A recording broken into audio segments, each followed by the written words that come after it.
இந்த சங்கம் நல்லா இருக்கும்னாங்க. அதுக்கப்புறம் என்ன சொன்னாங்கன்னா, இவர் மேல நிறைய குற்றச்சாட்டுகள் இருக்கு, ஒரு தனி மனிதனை போயிட்டு 4 பேர் சேர்ந்து எப்படி அடிக்கலாம், சரிங்களா? அதுக்கப்புறம் என்ன ஒரு வார்த்தை சொன்னாங்கன்னா, இவர் வந்து அராஜகம் பண்றாங்க, எங்களை வந்து உள்ள கூட விட மாட்டாங்கன்னு. உங்களோட கருத்து என்ன? இது சொல்யூஷன் என்ன? இது நான் யாரையும் உள்ள விட மாட்டேன்னே சொல்லு.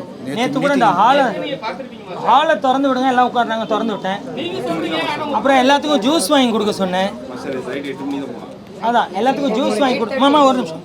எல்லாத்துக்கும் ஜூஸ் வாங்கி கொடுக்க சொன்னேன். அது ஜூஸ் எல்லாம் சாப்பிட்டாங்க. அப்புறம் நான் எப்படி இது அவங்க யூனியன், இது அவங்க யூனியன், நான் சொல்ல முடியாது. இன்னைக்கு நான் இருப்பேன், நாளைக்கு வேற ஆள் இருப்பாங்க. எனக்கு நான் தப்பு பண்ணால் நாளைக்கு எனக்கு அது நேரிடும். நான் அது பர்சனலாக சொன்னேன். அது பர்சனலாக நான் ரிசைன் பண்ணுறேன்னு சொல்ல. இந்த மக்கள் எல்லாம் குரூப்பில் சண்டை போட்டுட்டு இருக்காங்க, அதை சொல்லியிருக்க மாட்டாங்க. இந்த மக்கள் எல்லாம் குரூப்பில் சண்டை 2 டீமாக பிரிஞ்சிடுச்சு. 2 டீமாக பிரிஞ்சு இந்த மக்கள்லாம் சண்டை நடந்துட்டு இருக்கு. இப்போ என்ன ஆயிடுச்சு, இந்த மக்களுக்கு ஒரு ஒத்துமை வேணும். நாளைக்கு இந்த மக்கள் எப்படி ஒருத்தர் மூஞ்ச ஒருத்தர் பார்ப்பாங்க. இதுக்கு நான் என்ன பண்ணணும்? ஒருவேளை நான் இல்லைன்னா அவங்க நல்லா இருப்பாங்களா? அது ரெடி. ஏன்னா எனக்கு இதில் இது வரைக்கும் நான் சொல்கிறேன், சல்லி பைஸ் என் காரை கேட்டிங்கன்னா, இப்போ எவ்வளோப்பா அதுக்கு வாய் இருந்தா, எப்போ காருக்கு எவ்வளோப்பா டீசல் ஆகிருக்கும் சொல்லுப்பா. அதுக்கு வாய் இருந்தால் அது கிட்டத்தட்ட 5 லட்ச ரூபா மேலே தான் சொல்லும்.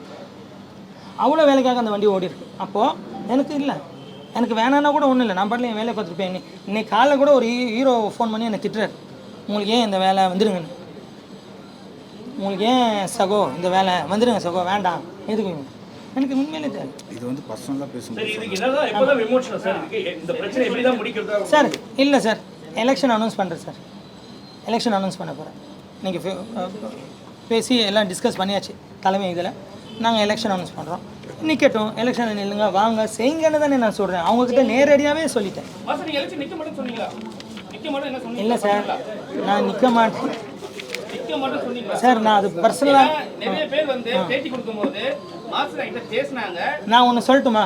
இவங்ககிட்ட நான் என்ன சொல்லிட்டு இருக்கேன் கேளுங்க. இப்போ என்னப்பா சொல்லிட்டு இருக்கேன்?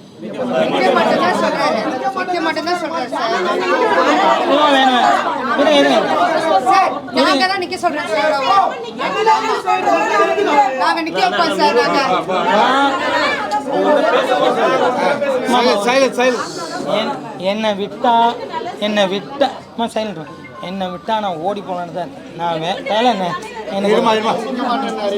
இப்போ எல்லாரும் என்ன நீங்கள் மட்டும் போகிறேன்னு சொல்லாதீங்கன்னு சொல்லி தான் என்னை கூப்பிட்டு வந்தாங்க. அதனால ஒரு நிமிஷம்